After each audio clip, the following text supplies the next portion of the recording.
So for today's recipe of chocolate crinkle cookies, we start off by weighing around 2.5 ounces of bittersweet chocolate chips. And to that, we're going to be adding 2 tablespoons of butter.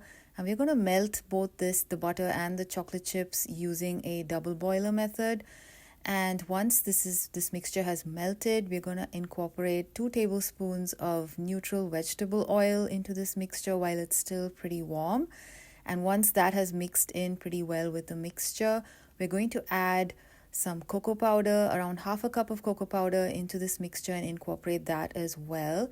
And once this is nicely incorporated, we will set this aside to cool. And then we're going to start with another bowl where we're going to be mixing in the other dry ingredients for this recipe.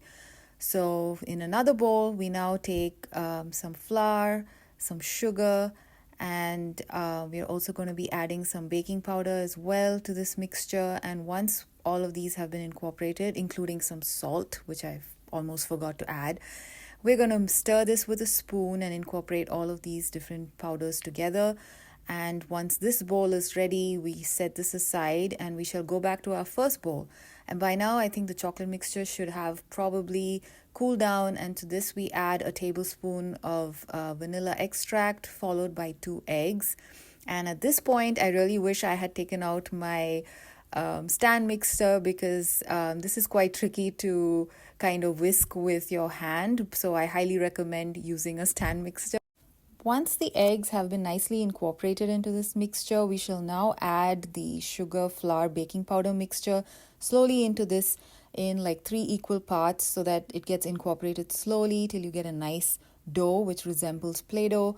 And this is best to be refrigerated for 24 hours before the next step. So for the next step, we need powdered sugar and granulated sugar as well as 1 tablespoon to kind of mold the dough into equal pieces. So here we have the dough after it's been refrigerated for 24 hours, and I have made a ball using a tablespoon. And first we roll this in the granulated sugar and then we roll it in the powdered sugar. And you have to be pretty generous with the powdered sugar when rolling it in the powdered sugar, just so that it forms a nice thick coating on the chocolate ball.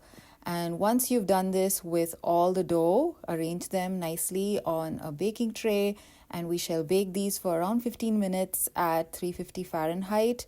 And this is what it looks like once it comes out of the oven. And these cookies have a very nice tender crumb, a nice thin crisp layer with a nice fudgy center. So these are just perfect if you enjoy those kind of textures.